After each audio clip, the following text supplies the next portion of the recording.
അങ്ങനെയാണല്ലേ? അപ്പൊ താങ്കൾ എന്തിനാ ഇങ്ങോട്ട് വന്നത്? അവിടുന്ന് പറഞ്ഞു വിട്ടോ? ശബ്ദിച്ചു പോകരുത്. ഞാൻ ടൗണിൽ നിന്നും ഇങ്ങോട്ട് വന്നത് തന്നെ വളരെ സമാധാനമായിട്ട്. സ്റ്റുവേർട്ട് ലിറ്റിൽ, ഈ കുഞ്ഞലടി കാരണം എന്റെ ജീവിതം പോലും താറുമാറായി. എന്റെ എല്ലാ പദ്ധതികളും നശിപ്പിച്ചത് ഇവൻ ഒറ്റ ഒരുത്തനാണ്. അതുകൊണ്ട് പ്രതികാരം ചെയ്യാൻ പോവുകയാണ് ഞാൻ. ഈ ട്രാക്ടർ കാണാൻ എന്ത് ഭംഗിയായിരിക്കുന്നു. സ്റ്റുവാർഡ് ഇങ്ങോട്ട് വാ. ഈ ട്രാക്ടറിനകമൊക്കെ കാണാൻ എന്ത് ഭംഗിയായിരിക്കുന്നു. അതെയോ? മിസ്സായല്ലോ. ഇപ്പൊ നീ രക്ഷപ്പെട്ടു.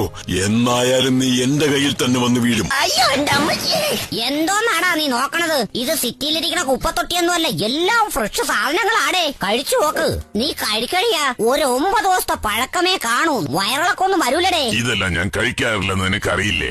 അങ്ങനെയാണെങ്കിൽ ഞാൻ നിന്നെ കഴിച്ചോളാം. എടാ മണ്ടൻ കഴുക, നിന്നെ എവിടെയോ ഞാൻ കണ്ടിട്ടുണ്ടല്ലേ. തൊട്ടിന്ന് ഭക്ഷണം കഴിക്കുമ്പോ നീ എന്നെ പിടിക്കാൻ നോക്കിയില്ലേ? അപ്പൊ തന്നെ ഇപ്പൊ മനസ്സിലായോ? അന്നും വിശപ്പ് കുറച്ച് കൂടുതലായിരുന്നു. ഇന്നാണെങ്കിൽ ഞാൻ ഡയറ്റിലുമാണ്. നിക്കവിടെ. അയ്യോ.